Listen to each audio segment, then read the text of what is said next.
UMKM naik kelas gitu. Nggak pakai gini juga ya. Oh iya betul ya. Ini Kita kayak- naik ke gerbang gitu kan naik. Itu mana ada jadi gajahnya.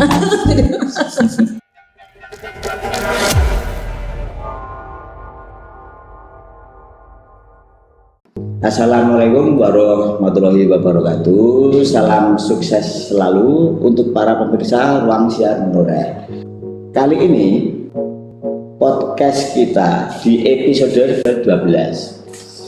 Terus dengan tema hari ini UMKM naik kelas dengan narasumber Bu Iva Mufidati SHM. Bu, selamat siang Bu. Selamat siang. Beserta dengan Bu Siti Jamilah, Kepala Bidang Pemberdayaan yang menangani pendaftaran UMKM ya Bu ya. Narasumber kita istimewa Mas. Selamat datang Ibu Sama-sama matur nuwun. di Ruang Siar Menoreh. Mas Yakub. Di Ruang Menoreh ini ditujukan untuk menyebarluaskan informasi dari pemerintah kepada masyarakat. Terus untuk yang pertama, pertanyaan untuk Bu Iva. Mohon dijelaskan Bu, kriterianya masing-masing seperti apa, kalau usaha kecil itu seperti apa usahanya, yang mikro itu yang usaha seperti apa. Oke, pertama saya sapa dulu Mas Yakub sebagai host Siap. di Ruang Siar Menoreh ini, dan juga kepada Sobat Menoreh yang saat ini menyimak channel dari Kalibawang TV. Kalibawang TV. Ya. Jangan lupa subscribe and like. Komentarnya and juga mohon komentarnya yang subscribe. harus bagus ya. Begitu Mas Yakub. Betul. Ya, oke. Nah, menjelaskan tentang UMKM Ya. Jadi kalau berbicara yang pertama UMKM-nya sendiri dulu. Ya. Apakah itu UMKM? Itu singkatannya jelas dari kependekan dari usaha mikro, kecil, menengah. Ya. Jadi yang kecil, sedang dan besar gitu ya. Nanti mikro sendiri ada yang di bawah mikro sebenarnya ya, ultra mikro ya Mbak Siti ya. Itu. Dan kemudian UMKM itu sendiri siapa toh? Pelaku UMKM itu siapa? Ya.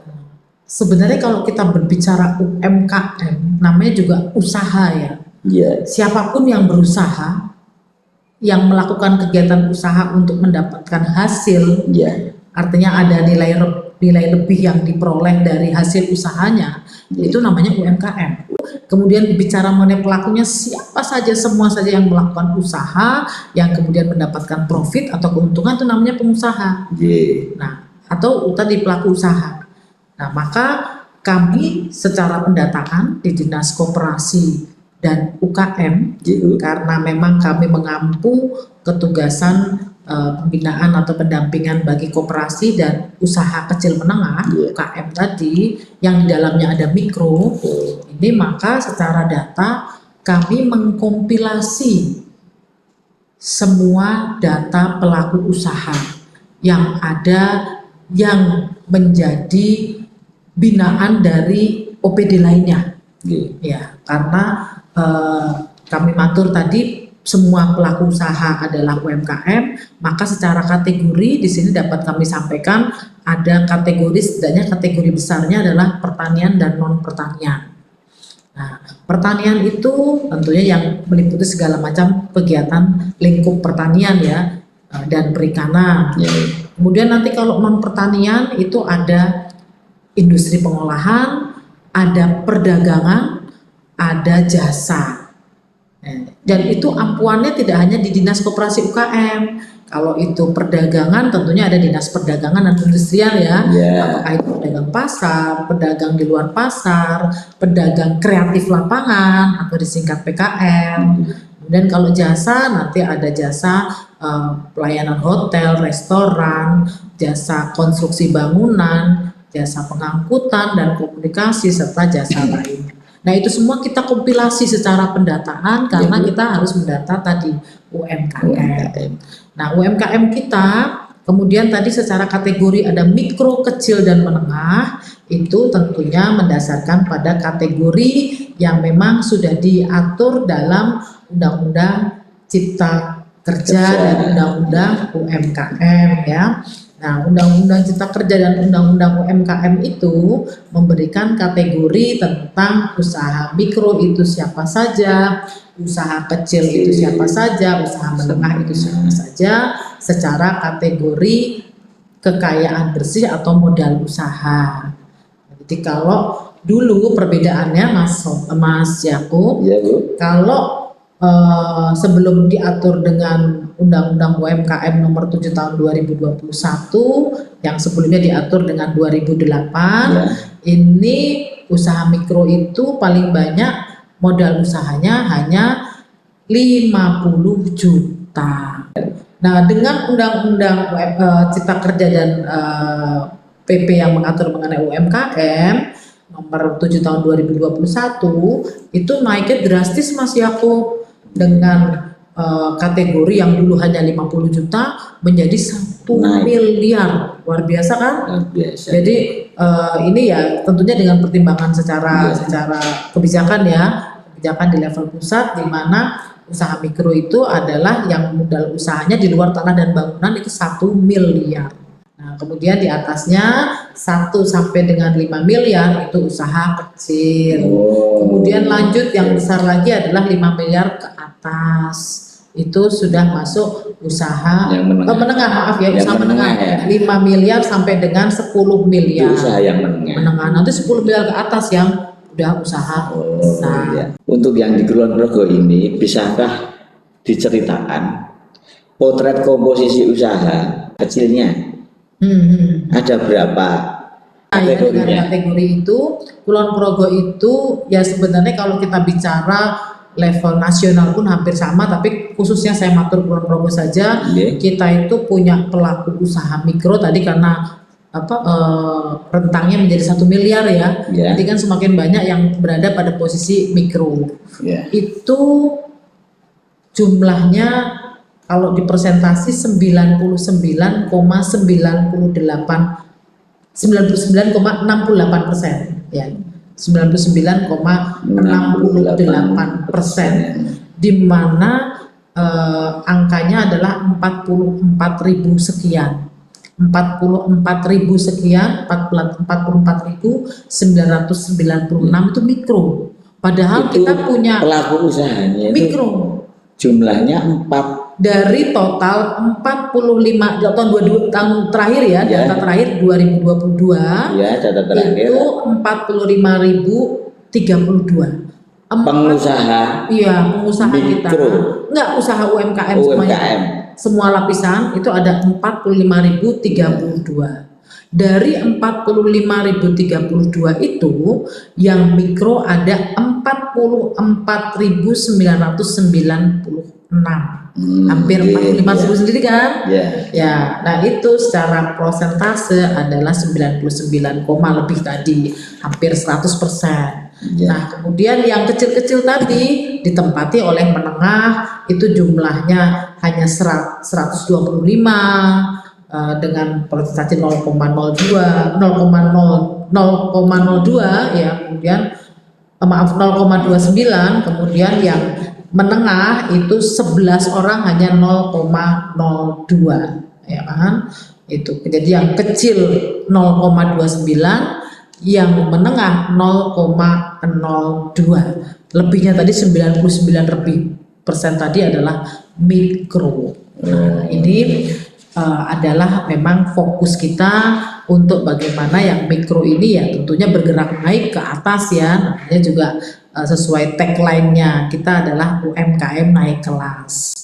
Nah, kemudian dari UMKM itu sendiri Mas Yakub, karena tadi saya matur kan ada banyak ya, ada di bidang pertanian, non pertanian, perdagangan, jasa gitu, yang semua tadi dikeroyok oleh banyak OPD, ya kan. Kalau itu jasa perhubungan tentunya jasa transportasi tentunya di dinas perhubungan dong, penggunaannya. Kalau hotel dan restoran di dinas pariwisata dong. Jadi semuanya ada. Pertanian juga demikian, dinas pertanian. Betul. Nah, kami lebih fokus kepada industri pengolahan.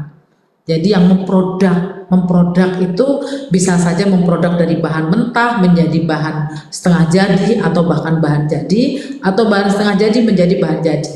Intinya ada added value, ada peningkatan nilai tambah.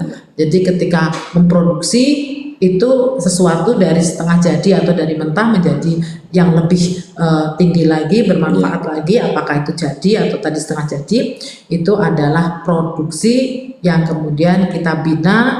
Itu jumlahnya dari 45.032 tadi, itu jumlahnya 39% sendiri adalah industri pengolahan. Jadi kalau di angka di sini ada 17.611.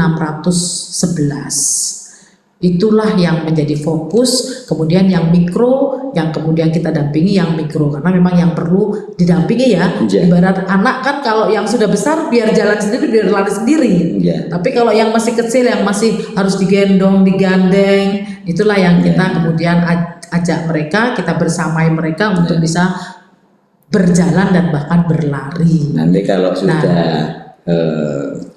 bisa menjalankan usahanya dengan sendiri, nanti dari dinas koperasi udah lepas, terus nanti membina yang lain. Iya, jadi naik kelas terus, adiknya datang lagi, yang kelas ya bisa lari mendampingi adiknya, kita suwun juga bisa mendampingi adiknya. Dan tadi kategorinya kembali masih kategori Mas Yakub, kita punya untuk industri pengolahan itu yang kita dampingi adalah di setidaknya 3 kategori ya, food, fashion, and craft.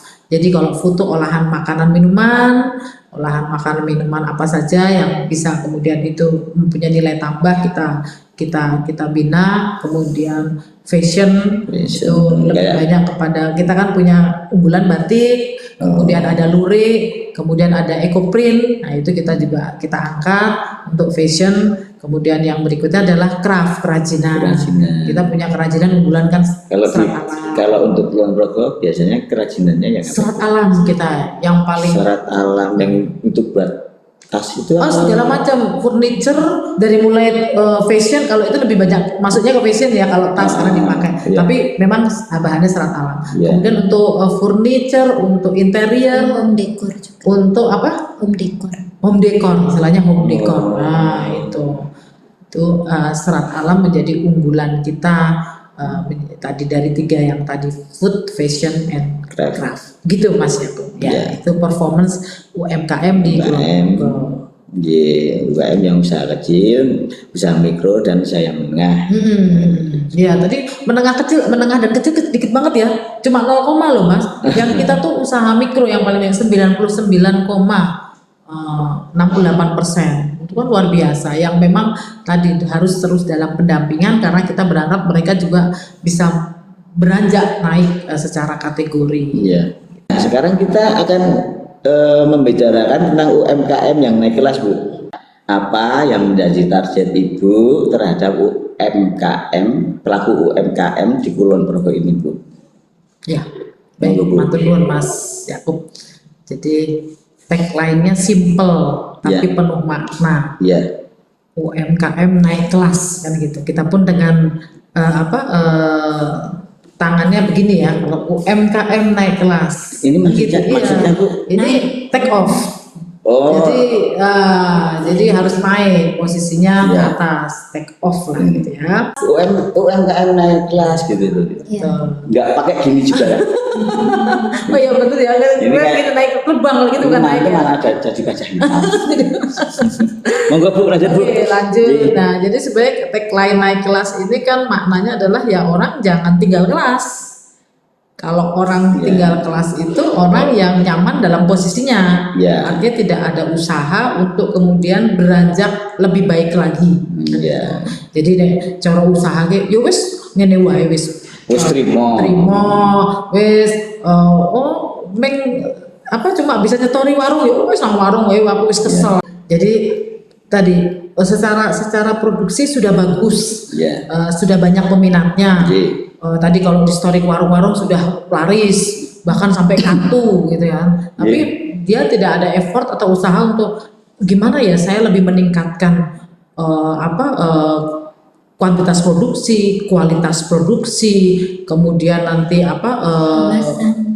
Kemasan. ini sasaran market penjualan, Ya. apa legalitasnya untuk lebih melindungi. Kalau cuma di store ke warung-warung kan mungkin ya udahlah nggak perlu pakai PIRT. Jadi ketika bicara naik kelas itu adalah tadi dari mulai wirausaha baru, Ya. kemudian dia berproduksi, Ya. kemudian produksi mungkin awalannya kan baru dikit-dikit baru ke warung-warung sebelah gitu loh Iya, Mas. iya. Nah, ketika ke warung-warung sebelah laris, udah dia udah nyaman, nggak ada pengen meningkatkan pasar lagi kemana gitu, kemudian meningkatkan lebih pada legalitas supaya nanti bisa diterima oleh toko-toko atau Iya. minimarket yang lebih lebih modern. Kalau saya cuma ke warung sebelah mungkin ya udah nggak usah pakai PRT, nggak apa-apa, yang penting banyak lah peminatnya dan aman-aman saja. Ya artinya itu di luar kontrol dari baik itu pengusaha warung tersebut maupun instansi ya. Tapi itu nggak apa-apa, Bu. Ya sebenarnya kalau bicara nggak apa-apa ya kita bicara apa itu bukan enggak. Tapi kan faktanya di lapangan bicara naik kelas tadi supaya lebih baik lagi produknya, legalitasnya terlindungi, maka kita ajak yuk naik kelas. Penjenengan sudah punya produk bagus, tapi kok belum punya PIRT. Padahal kalau dengan PIRT, penjenengan pangsa pasar nanti bisa lebih luas lagi, bisa masuk ke minimarket, bisa masuk ke toko oleh-oleh. Yuk kita ajak mereka kita dampingi untuk bisa dapat PIRT. Meskipun PIRT itu secara UPD ada di Dinas Kesehatan. Pengampu PIRT Yang itu mengeluarkan izin Pembinaan ya. legalitas itu Ya. Dinas Kesehatan. Oh. Karena kan di situ lebih banyak pada higienitasnya, pendekatannya. Ya. Kita mendampingi, jadi Mendampingi. nanti dari APBD atau dari DAK Ya. ada dana Ya. untuk bisa Pelatihan keamanan pangan. ada anggaran untuk kemudian kita selenggarakan pelatihan keamanan ya, yang kemudian Pelatihan nanti kenapa? Keamanan pangan. Ya. benar. Jadi dari bahan masakannya, cara memasaknya, tempat memasaknya itu ada panduan-panduannya untuk kemudian ketika itu lulus dan seleksi mereka bisa mendapatkan PIRT itu kan. Nah, Oke. itu legalitasnya nanti mungkin Bu Siti bisa lebih menjelaskan. Baru kemudian kita naikkan lagi. Nanti kalau mereka sudah legalitas sudah bagus, jangan nyaman lagi. Intinya kita nggak mau mereka nyaman di posisi sekarang. Harus ada inovasi ada lagi ya. effort usaha untuk terus berkembang. Ya. Nanti terus pangsa pasarnya ditingkatkan. Ditingkatkan. Kan kita sekarang nih Mas, yang namanya market itu kan tidak hanya luring atau offline, tapi Ya. online itu kan juga luar biasa. Jadi pandemi ini kan mengajarkan luar biasa manfaat betapa kita tidak lagi menjadikan daring itu sebagai pilihan, tapi sebagai suatu keniscayaan yang harus ditekuni dengan pola marketing daring dan luring atau offline dan online tadi. Ya, itu. Nah, itulah yang kita kemudian selalu menyampaikan, ayo apa yang sudah diperoleh kita tingkatkan lagi. Penyenangan sudah bagus produknya, sudah dapat legalitas, sudah ada tidak hanya PIRT, nanti ada hak kekayaan intelektual kepada brand mereka, kemudian ada BPOM juga, ada sertifikasi halal. Kita dampingi semua dan kemudian setelah itu mereka mantap jadi produk yang berkualitas, kita kurasi dari sisi produksi maupun legalitas tadi. Nah, kemudian kita ajak yuk harus belajar market online, digital marketing atau online marketing, karena memang itu sebuah keniscayaan tadi. Nah, nanti beranjak lagi lebih baik lagi ekspor, Mas. Ekspor. Bagaimana ini bisa diekspor karena ternyata sudah minatnya sebenarnya kalau secara online itu juga ada pembeli dari luar ya. Meskipun istilahnya retail, ekspor retail karena hanya eceran dan langsung end user, langsung pengguna. Nah, inilah fungsi kita terus mendampingi naik kelas sehingga mereka selalu berada pada posisi ingin meningkatkan kualitas atau strata ke UMKM-nya dengan berbagai upaya penyempurnaan yang tentunya semua dengan kita dampingi bersama-sama, baik itu OPD kami di Dinas Koperasi dan UKM maupun di OPD lain tadi yang juga mengampu, misalnya Dinas Pertanian dan Pangan, Dinas Perdagangan dan Perindustrian, Dinas Kelautan dan Perikanan. Ini kan mereka punya produk-produk hasil budidaya pertanian, hasil budidaya perikanan, dan kemudian itu kita besarkan bersama-sama UMKM, khususnya pelaku usaha mikro, supaya mereka bisa beranjak kelasnya, baik kelas secara kategori mikronya menjadi naik menjadi kecil dan menengah, dan juga kategori tentang pangsa pasar dan jangkauan marketnya.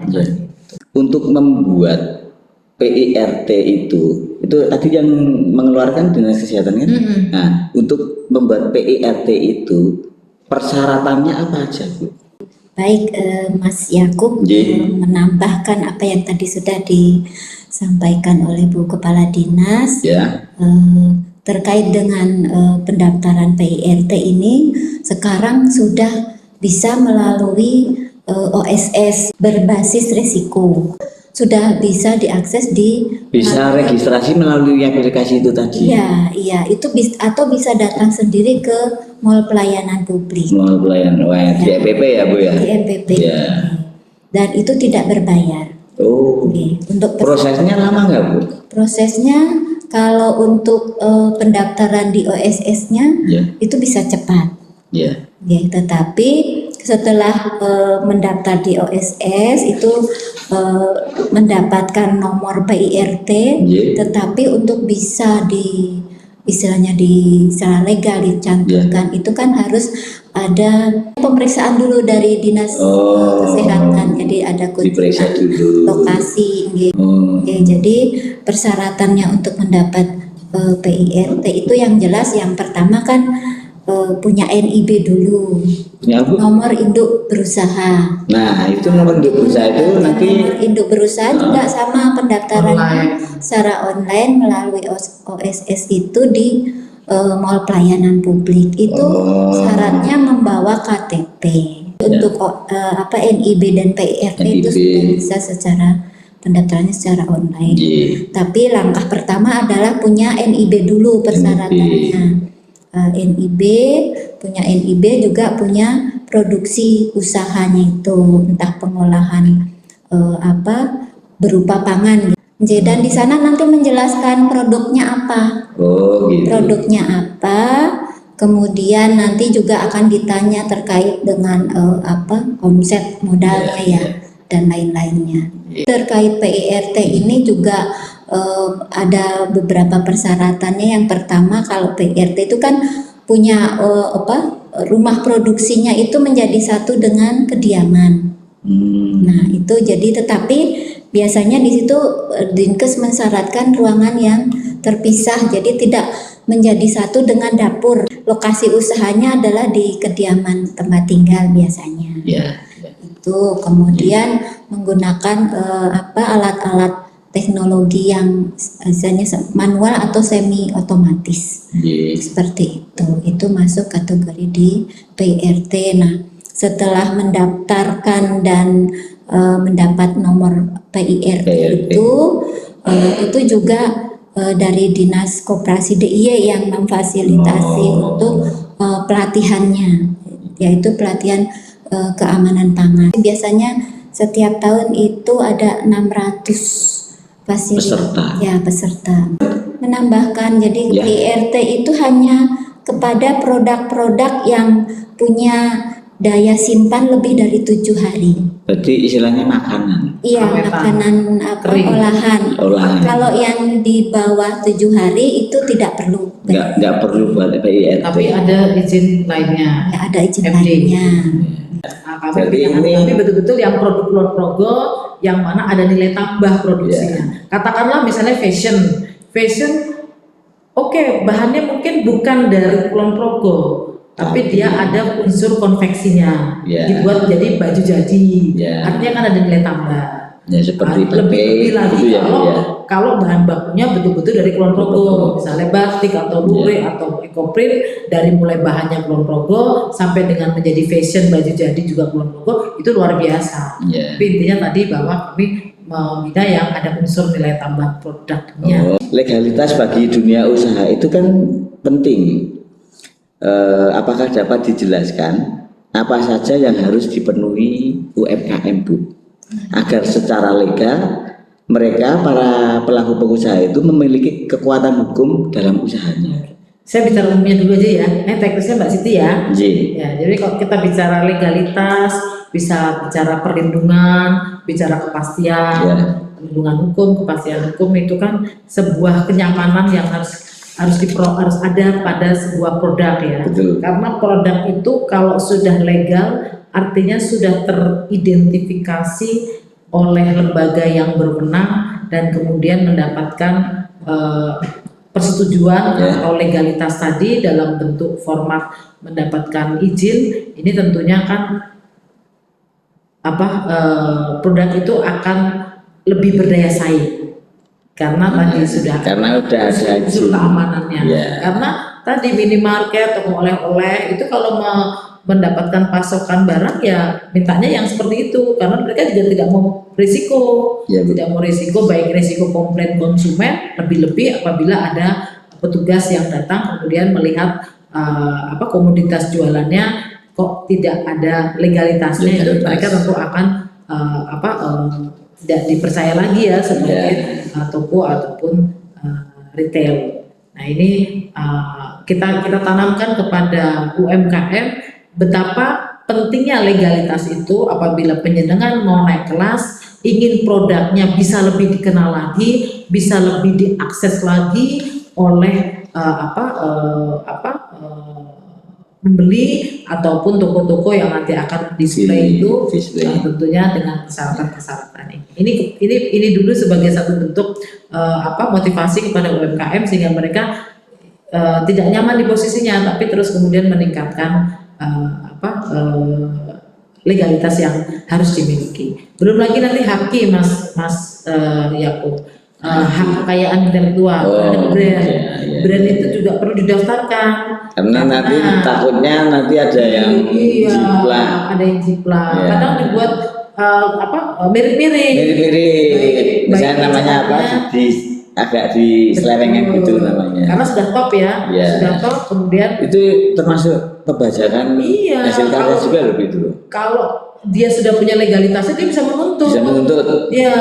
Tapi kalau dia tidak punya ya sudah, akhirnya dia kalah lah sama yang akan mendaftar belakangan. Jadi dia sudah punya merek lebih dahulu, tapi karena dia tidak mendaftarkan, dia bisa dikalahkan oleh yang mendaftarkan belakangan. Yang mempunyai usaha dengan sesuatu yang sama, dilalah kebetulan ikut mendaftarkan. Yang memulai tadi ya nggak punya apa-apa, malah justru dikiranya pihak pertama tadi yang karena prinsipnya di lembaga yang memberikan legalitas itu dalam hal ini Kementerian Hukum dan HAM kan didaftarkan kemudian istilahnya diberitakan disampaikan ini sudah ada yang dia juga punya database kan dia akan lihat itu sudah ada yang pakai belum. Kalau sudah ada yang pakai dia nggak berani ngasih berarti istilahnya tapi kalau belum ada yang pakai artinya belum ada yang daftar tadi karena tadi yang udah pakai pertama ternyata tidak daftar kan nggak teridentifikasi di database-nya Kemenkumham itu bisa lolos. Nah ini yang kita jaga supaya mereka mungkin pada taraf yang awal belum merasakan manfaatnya, tapi ketika sudah brand yang terkenal, yang sudah dicari orang, istilahnya best seller, itu sangat penting karena jangan sampai konsumen atau calon konsumen menjadi sesat terhadap brand yang dikehendaki ini, tapi karena ada bentuk-bentuk plagiat ataupun pencontekan yang mirip-mirip, apakah itu fontnya dimiripkan, apakah itu warnanya dimiripkan, apakah itu ejaannya dimiripkan, tapi sebenarnya bukan, itu akan konsumen akan sesat atau akan kesasar lah katakan ketika akan membeli malah kebeli produk yang lain. Nah ini pentingnya juga hak kekayaan intelektual yang harus kita dampingi. Kemudian selanjutnya monggo Mbak Siti terkait dengan prosesnya. Kalau untuk merek ini pendaftarannya ke Kementerian Hukum dan HAM. Berarti lain ya. Beda. Kalau branded kan urusannya dengan merek. Benar. Berarti yang bisa mengeluarkan adalah dari Kementerian Hukum dan HAM. Dan itu berbayar kalau untuk merek ini. Jadi untuk merek ini kalau tidak salah tarifnya adalah 500.000 per satu merek brand. Dan itu prosesnya cukup panjang. Tadi saya matur, misalnya saya sudah merasa nanti aja, nanti kalau sudah ngetop, bahasanya saya sudah ngetop, saya daftarin ke Kemenkumham. Ternyata di sana di database sudah ada yang daftar dengan kategori yang sama ya. Di sana ada aturan mainnya juga ya. Aturan mainnya juga untuk kategori yang seperti apa yang dipandang itu tidak diterima karena sudah terdaftar. Sudah terdaftar. Ya, jadi ya. Dan mungkin dengan nama yang sama ya. Ya itu harus ya kan tentunya ke sana. Harus mengganti dengan harus ganti beda. Kan di Kemenkumham juga sekarang sudah ada namanya perseroan perseorangan. Kalau dulu kan adanya cuma PT ya, PT, CV. Gitu. Nah, sekarang itu pribadi itu bisa mendirikan sebuah perusahaan. Jadi namanya perseroan perseorangan dan itu relatif murah, hanya 50.000 untuk pendaftarannya, sama tempatnya ke Kementerian Hukum dan HAM. Kalau Jogja di kantor Kanwil. Persyaratan dasar yang pertama harus dimiliki oleh para pelaku usaha adalah NIB. NIB itu tadi nomor induk berusaha. Nah, di situ kan sudah tertera juga KBLI-nya. Jadi kelompok usahanya itu masuk di KBLI berapa, kelompok apa itu. Dari situlah nanti termasuk untuk pengurusan halalnya kan, kalau untuk produk olahan itu kan ada halal. Nah, untuk halal ini ada dua macam, ada halal yang sifatnya self declare dan ada satu lagi yang reguler. Kalau untuk yang self declare ini untuk makanan atau produk-produk yang sifatnya pengolahannya sederhana dan itu tidak mengandung unsur olahan daging yang self declare. Yang self declare. Kalau yang untuk ada olahan dagingnya itu masuk ke reguler. Ya, jadi lebih rumit lagi untuk proses pemeriksaannya. Nah, untuk olahan halal ini itu ada kebijakan pemerintah bahwa sampai dengan 17 Oktober 2024 masih itu 2024. Ya, tahun depan 17 Oktober 2024 itu setelahnya itu semua produk harus yang dijual, yang diedarkan di Indonesia itu harus sudah bersertifikasi halal. Jadi makanya di tahun 2023 ini dari pemerintah mengucurkan program fasilitasi sehati, jadi untuk halal gratis. Tetapi untuk yang self declare ini yang satunya self declare aja yang reguler untuk olahan-olahan yang ada istilahnya olahan dagingnya. Jadi kayak rumah makan, warung bakso, catering itu kan tentunya ada olahan yang dari daging. Itu harus melalui pengajuan halal yang reguler. Itu yang terkait dengan perizinan, kemudian merek tadi sudah disampaikan. Kemudian ada satu hal lagi yang terkait izin edar. Izin edar ini dikeluarkan oleh BPOM, Balai Pengawas Obat dan Makanan. Ini untuk produk-produk yang istilahnya ada sentuhan langsung dengan kulit, baik itu olahan makanan ataupun produk kria atau fashion itu yang istilahnya mengandung resiko lebih tinggi itu harus melalui izin BPOM. Jadi misalnya ada kemasan dalam kaleng ya. Kemasan dalam kaleng melalui proses pasteurisasi itu melalui BPOM. Kemudian juga mengajukan baik itu logo merek, kemudian kalau di merek itu kan ada komposisi warna, komposisi huruf, komposisi, ada juga logo, kalau suara itu ada, misalnya kayak Tokopedia itu kan Tokopedia. Kalau Shopee, gitu. Kemudian merek ini bisa diwariskan. Itu nanti istilahnya bisa ownernya itu bisa menjual misalnya di pihak ketiga kan, atau dibuat jejaring. Kali ini untuk Bu Iva. Oh iya, gimana? Dinas Koperasi. UMKM naik kelas yang akan kita gerakkan ini apa spesifikasinya Bu? Dan apa bedanya dengan UMKM yang lain? Monggo Bu. Ya Mas Yakub. Tadi di awal sudah saya tegaskan lagi, kalau UMKM itu segala macam jenis usaha ya. Jadi kalau jumlahnya tadi 45.032, kemudian yang industri pengolahan tadi 17 sekian ya. 17 sekian, 17.000 sekian itu bergerak di industri pengolahan ya.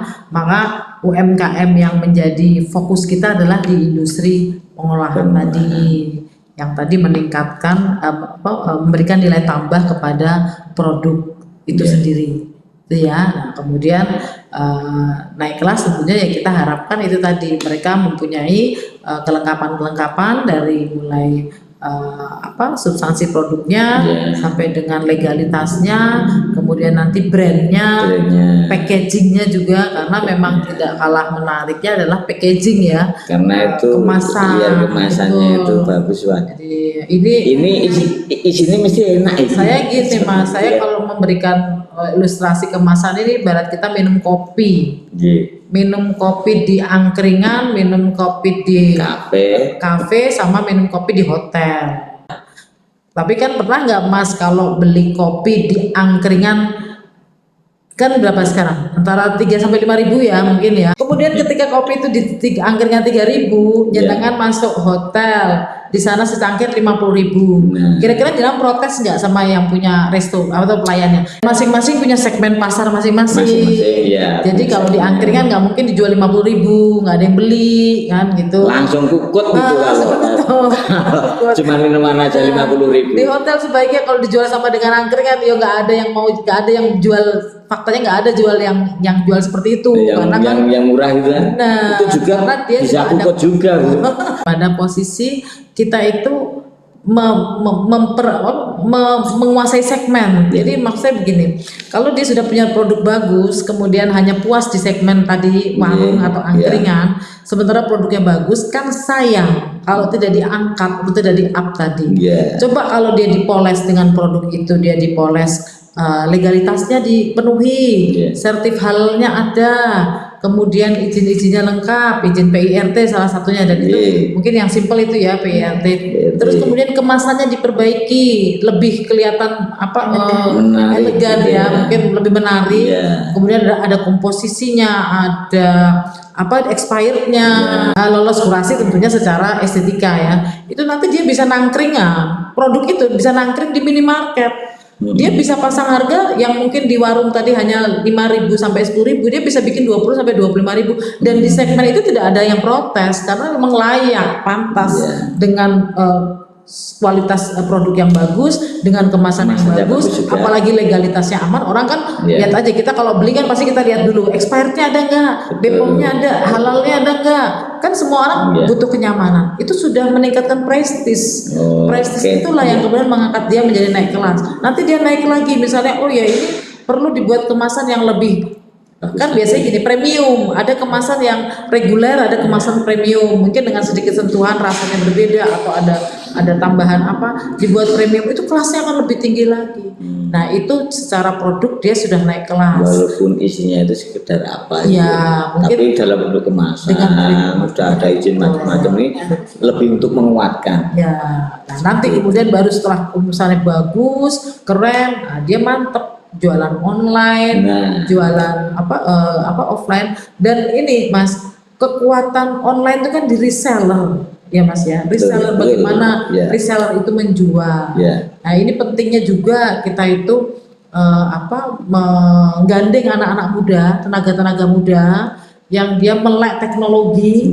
Ya kalau kita bicara online marketing kan perangkat utamanya adalah gadget, yang mana gadget itu kan memang lebih dekat dengan teknologi yang modern, yang anak muda itu mudah sekali belajar, dan bahkan mereka cepat banget menguasai. Terus kita pikirnya juga gini Mas, UMKM ya udah fokus produksi aja, nanti gorengnya gosong kalau megang nol HP. Nanti lagi ngovennya panganannya gosong. Jadi fokus di produksi, kemudian marketing serahkan ahlinya. Nah, ahlinya itu adalah anak-anak muda. Anak-anaknya, mungkin anak-anaknya yang tahu IT itu disuruh buatin akun apa gitu ya. Iya. Foto-foto upload.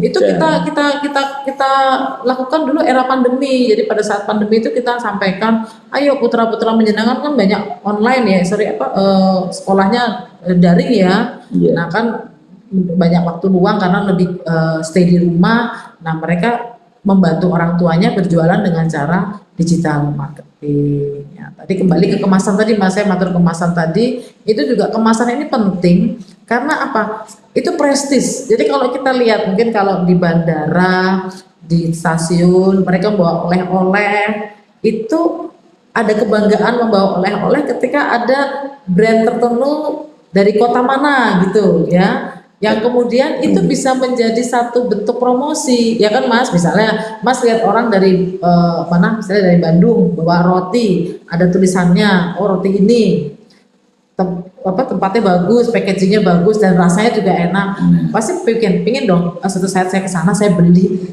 Itu kan suatu media promosi. Nah, harapan kita juga dengan packaging yang bagus, ada kebanggaan ketika membawa dan bahkan kemudian diantarkan sebagai oleh-oleh. Jadi kalau kita mau oleh-oleh orang kan ya pantes tuh, asing pantes mosok pengen bungkusan plastik diceklek kayak fotokopian merek, ada kan ya isin tuh berikan tuh oleh-oleh, mungkin ada kolega atau tetangga atau family. Kita cari yang pantes, itu memberikan potensi lebih banyak lagi segmentasi peminatnya karena tadi sudah memiliki legalitas dan secara estetika juga membanggakan, baik itu kemasan lebih-lebih isinya.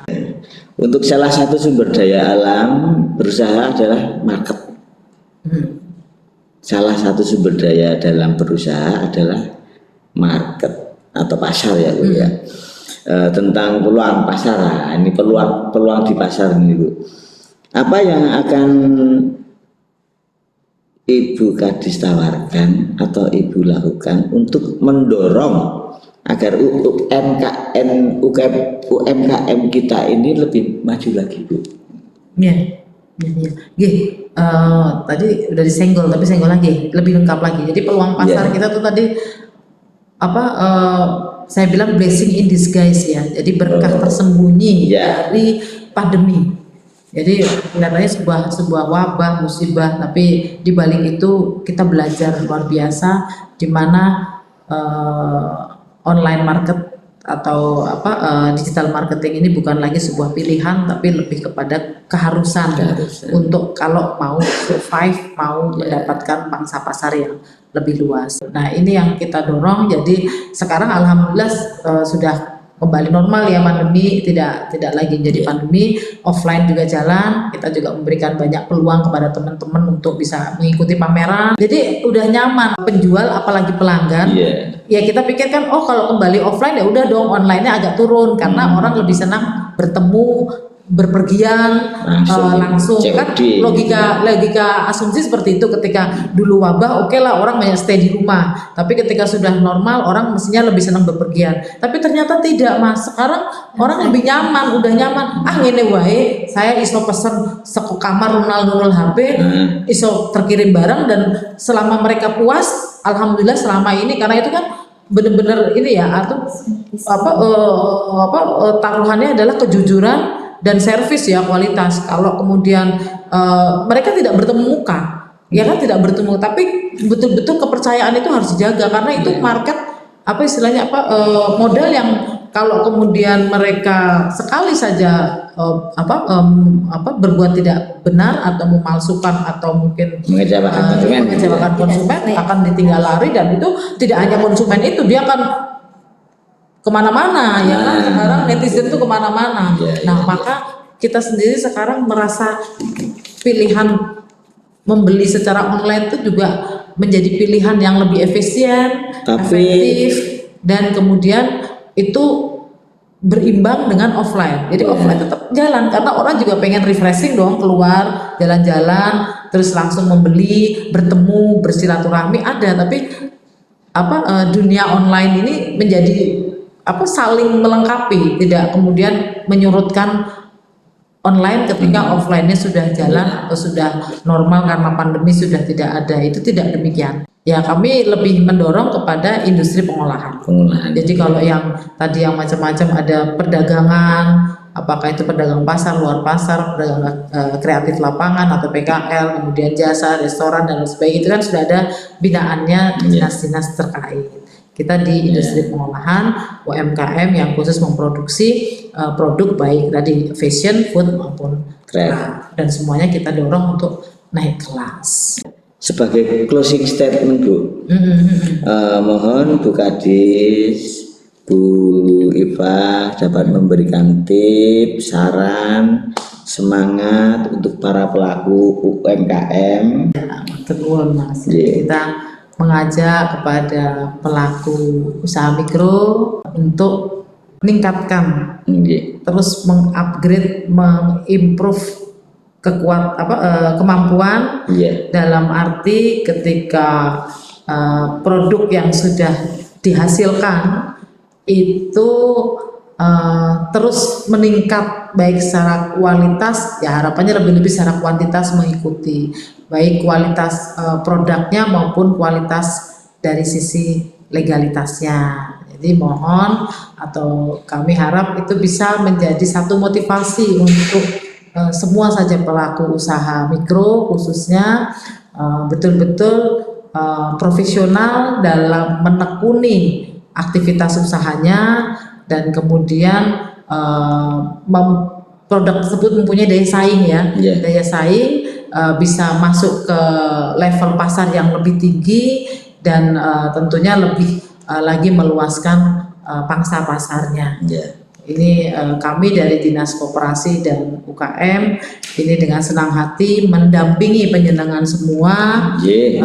Tentunya kami juga ada layanan kurasi, monggo dimanfaatkan sehingga nanti produk penjenengan itu ada rapot kurasinya.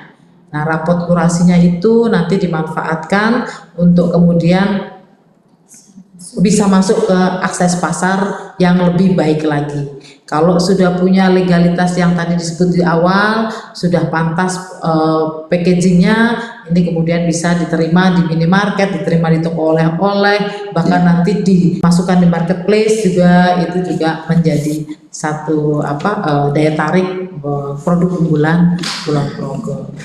UMKM naik kelas itu harus diusahakan, harus terus ditingkatkan dengan tidak puas dengan yang sudah ada, harus terus mempunyai motivasi untuk mengembangkan ataupun meningkatkan kualitas produknya. Karena kita juga bangga ketika produk-produk unggulan kita di Kulon Progo ini kemudian dia punya level di tingkat nasional bahkan internasional. Ketika kita misalnya sekarang kita punya batik Mas, geblek renteng, itu aja kita pakai kemana-mana orang sudah tahu batik geblek renteng Kulon Progo ya.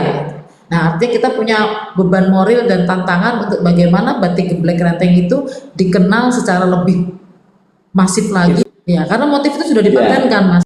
Karena tujuannya waktu itu ya kita hormat dengan senior kita, pimpinan kita, Pak Bupati, baik Bapak Hasto Wardoyo maupun Bapak Sutejo yang luar biasa ketika menggemakan semangat bela beli Kulon Progo. Ya, itu beliau tadi saya matur Bapak Hasto Wardoyo dan Bapak Sutejo, beliau konsisten dan komitmen dan kami terus mematuhi apa yang menjadi perintah beliau untuk geblek renteng itu karena sudah dipatenkan, betul-betul dimanfaatkan, diberdayakan oleh pelaku usaha mikro yang ada di Kulon Progo. Jadi itu eksklusif, hanya boleh dikerjakan oleh pembatik Kulon Progo dan hanya boleh dikerjakan dengan tulis dan yang cap, tidak boleh dengan printing. Sebagai contoh seperti yang di Ledang itu ya Bu ya, batik. Ya, itu sentra batik. Itu ya. Nah, tadi saya maturkan kalau itu sudah bernama seperti itu kan tadi sudah naik kelas. Artinya di level nasional sudah diidentifikasi sebagai produk unggulan Kulon Progo. Orang kalau ke Kulon Progo ya penasaran, pengen tahu apa sih itu batik geblek renteng, saya pengen beli. Nah, pembatik-pembatik Kulon Progo sudah siap menyediakan motif-motif dengan berbagai variasi. Ini harapan kita sendiri bangga. Jadi bangga memakai, bangga memasarkan gitu. Ini akan lebih luas lagi gema dan gaul. Kata Mas. Saya kira cukup pertanyaannya sampai di sini aja dulu, Bu. Terima kasih Bu Iva. Sama Mas Yakub. Bu Siti Jamilah, untuk semuanya pemirsa dari Kalibalang TV. Kita tunggu episode yang ke-13 nanti dengan tema yang berbeda lagi. Assalamualaikum warahmatullahi wabarakatuh. Waalaikumsalam.